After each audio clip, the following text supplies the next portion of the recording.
दोस्तों नमस्कार। आपने कहावत सुनी होगी, मेरी बिल्ली और मुझसे ही म्याऊं।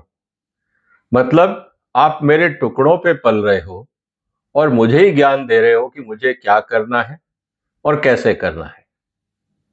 ये स्थिति आज हो गई है दुनिया की संस्थाओं की। एक के बाद एक प्रेसिडेंट ट्रंप अंतर्राष्ट्रीय संस्थाओं को दरकिनार कर कर अपना एजेंडा सब पे थोप रहे हैं।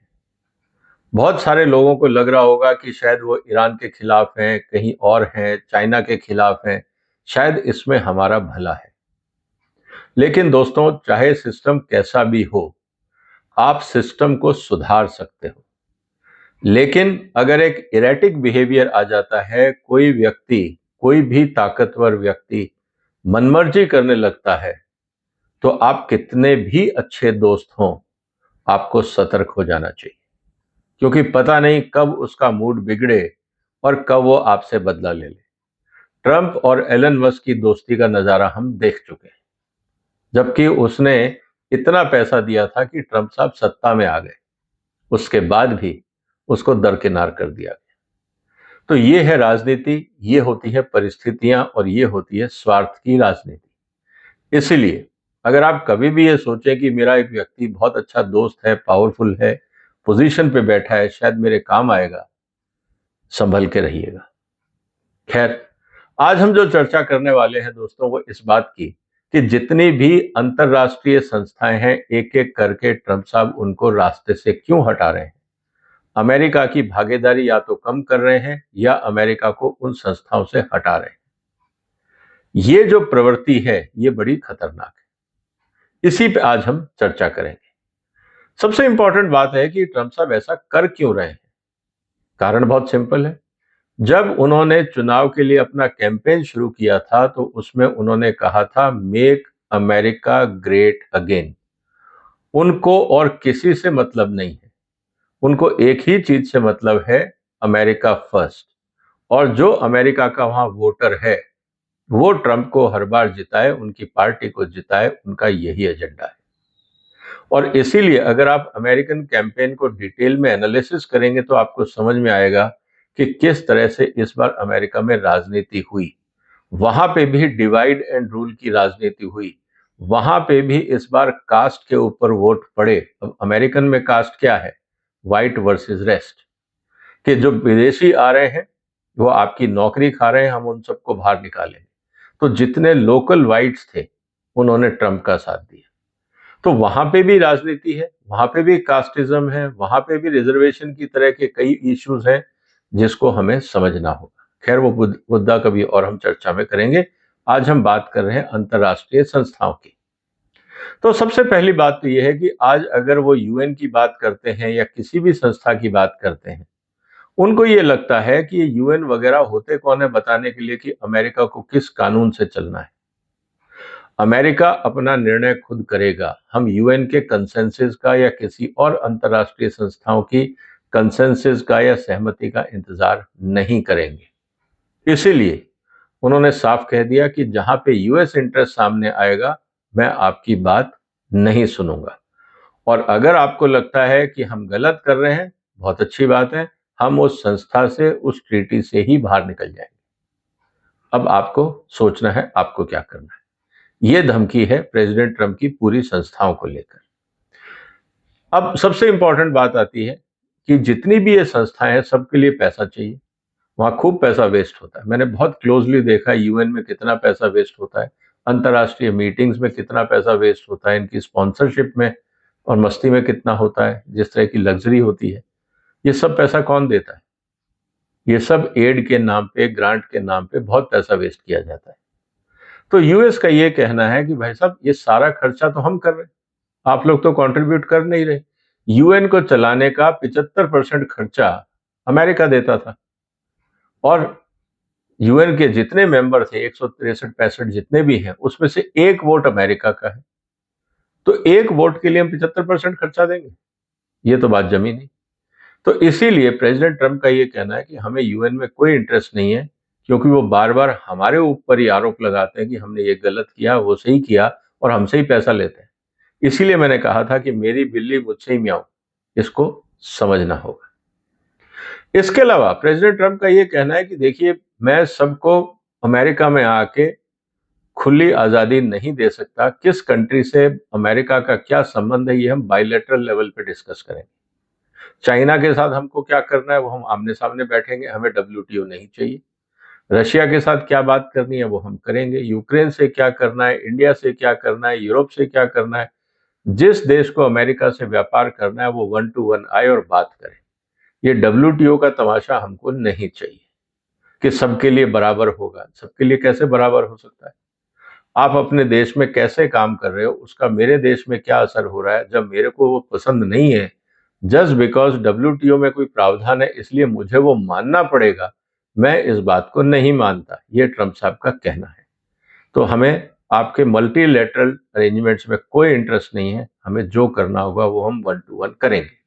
ये ट्रंप साहब की दूसरी सोच है।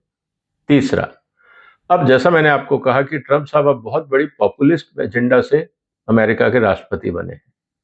जितनी प्रेस कॉन्फ्रेंस और जितना टीवी कवरेज इस समय ट्रंप साहब का हो रहा है, चाहे सोशल मीडिया हो या मेनलाइन मीडिया हो, आपने आज से पहले किसी भी राष्ट्राध्यक्ष का नहीं देखा होगा।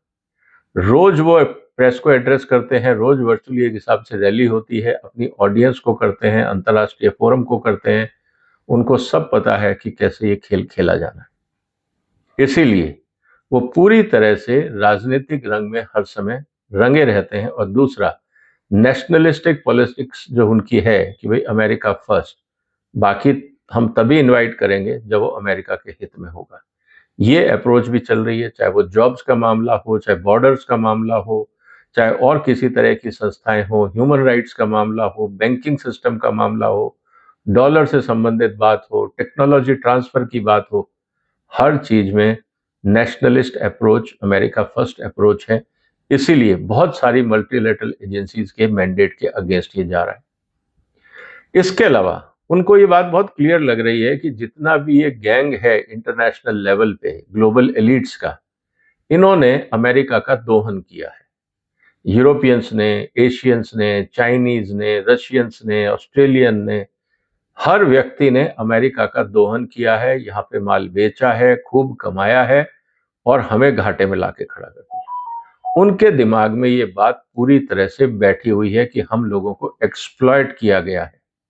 और दूसरी बात, जितने ये यूएन पे और डब्ल्यूटीओ में बड़े बड़े लोग बैठे हैं, इनको पता ही नहीं है कि देश कैसे चलता है और जमीनों पे काम कैसे होता है। वो वहां बैठ के कानून बनाते हैं और उम्मीद करते हैं कि यूएस उसको फॉलो करे, हम नहीं करेंगे। यूएन में बैठ के आप कुछ भी करो, डब्ल्यूटीओ में आप कुछ भी करो, डब्ल्यूएचओ में आप, चाइनीज वायरस का उन्होंने मुद्दा उठाया था कि आपको पता है कि कहां से प्रॉब्लम हो रही है लेकिन आप कुछ कर नहीं रहे, आप हमें सिर्फ भाषण दे रहे हैं।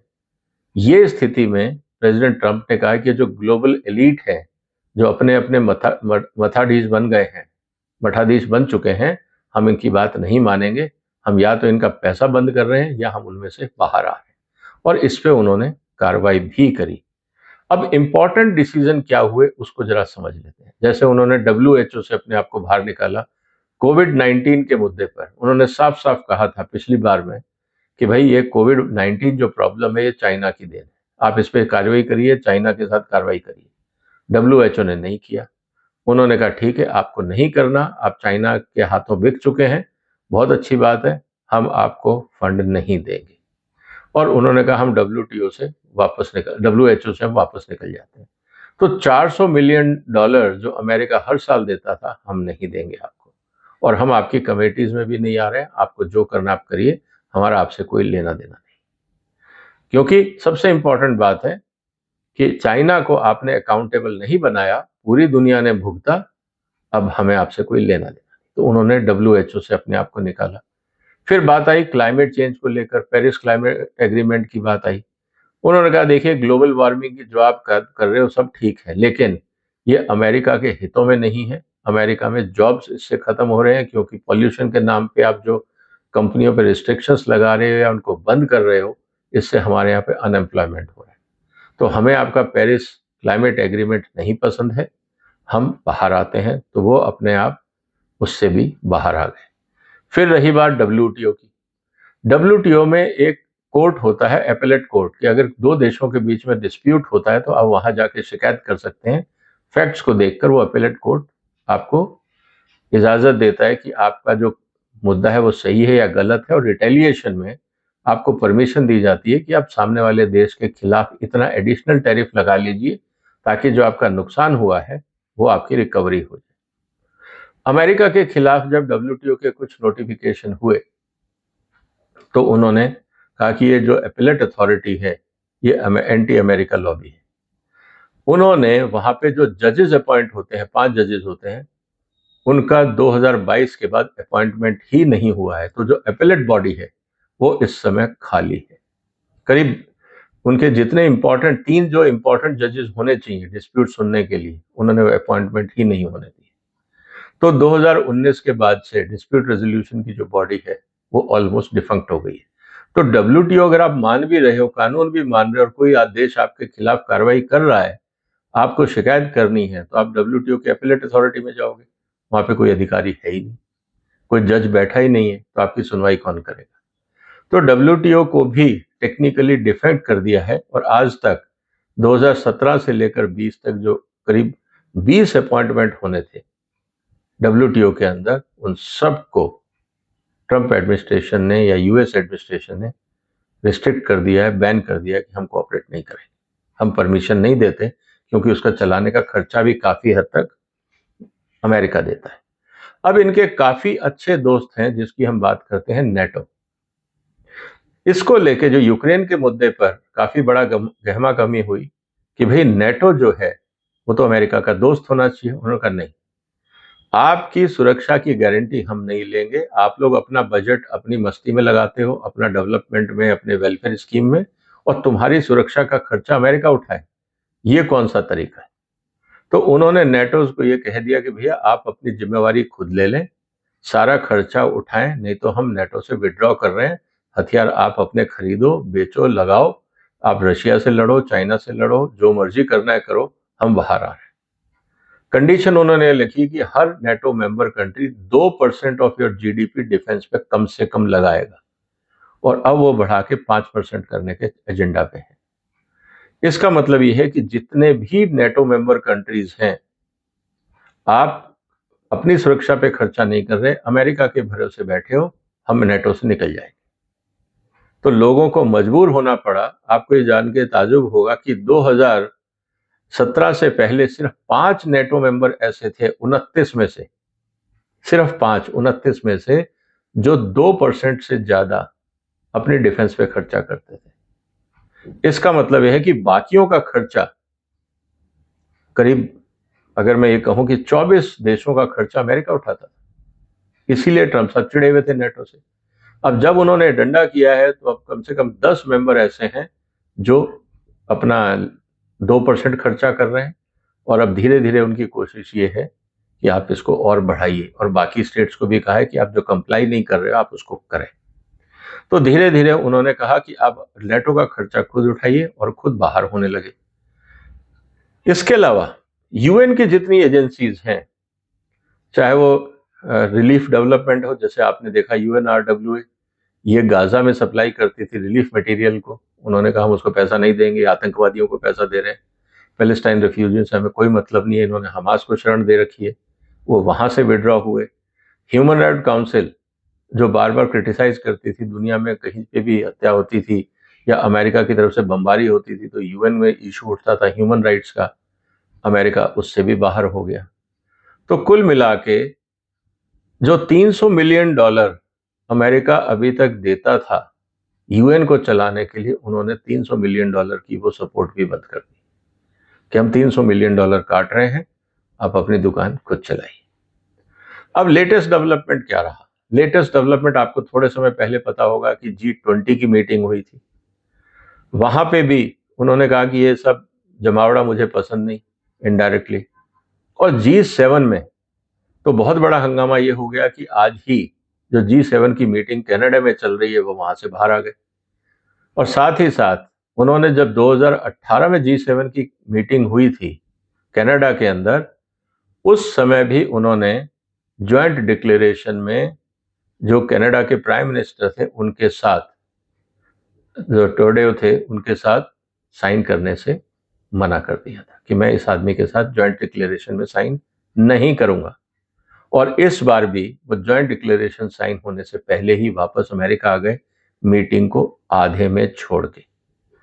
और साथ ही साथ ट्रंप ने ये कहा कि भाई G7 को हमें एक्सपेंड करना चाहिए, Russia, Australia, India, south Korea, इनको भी हमें जोड़ना चाहिए।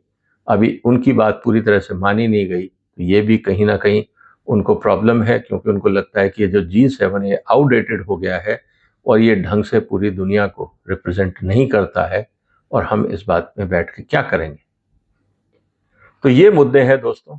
अब सवाल इस बात का है कि भारत के लिए अच्छा है या खराब है। देखिए दोस्तों, चाहे यूएन कितना भी खराब हो, WTO कितना भी खराब हो, लेकिन भारत के पास एक फोरम था जहां आप अपनी बात रख सकते हो। अगर ये सारे फोरम जाके डिसफंक्शनल हो जाते हैं, काम के नहीं रहते हैं, तो आप किसके पास जाओगे? अपने मुद्दे, अपने झगड़े किससे निपटाओगे? तो आपको 1 to 1 निपटाना पड़ेगा, जैसे प्री WTO एरा था। ऐसी स्थिति में टाइम और एनर्जी कितना वेस्ट होगा? 160 देश है। कहने का मतलब ये है कि सिस्टम को सुधारा जा सकता है, लेकिन सिस्टम का रिप्लेसमेंट आसान नहीं है जब पूरी दुनिया इतनी इंटरकनेक्टेड हो। दोस्तों, अब आप बताइए कि ट्रंप साहब जो कर रहे हैं, क्या वो अमेरिका के हित में होगा? उनका पूरा फोकस शॉर्ट टर्म है। जब आप शॉर्ट टर्म फोकस लेके चलते हो, तो निश्चित रूप से ये लॉन्ग टर्म, अब ट्रंप के बाद जो प्रेसिडेंट आएगा फिर वो चेंज करेगा, तो फिर दुनिया में उथल पुथल होगा। इससे अमेरिका की जो ग्लोबल पोजीशन है वो वीक होती है। चाइना और रशिया को अपनी जगह बनाने का पूरा मौका मिलता है, क्योंकि उनको लगता है पूरी दुनिया में वही कहेंगे, देखिए ट्रंप इज अनप्रेडिक्टेबल, अमेरिका का भरोसा नहीं, कब क्या करेंगे। शॉर्ट टर्म प्रेशर है कि भाई मेरे पास बजट लॉस है, ट्रेड लॉस है, ट्रेड डेफिसिट है, ट्रंप पे शॉर्ट टर्म प्रेशर है। लेकिन इस पूरे शॉर्ट टर्म प्रेशर को एड्रेस करने के लिए आपने लॉन्ग टर्म अनसर्टेनिटी क्रिएट कर दी। क्या ये अमेरिका के हित में होगा? सवाल इस बात का है। क्या ये भारत के हित में होगा? इस पे आपके क्या विचार है दोस्तों? कमेंट बॉक्स में लिखिए, इस वीडियो को शेयर करिए, इस चैनल को सपोर्ट करिए। फिर मुलाकात होगी एक और महत्वपूर्ण मुद्दे के साथ। अपना ध्यान रखिएगा। फिलहाल वंदे मातरम।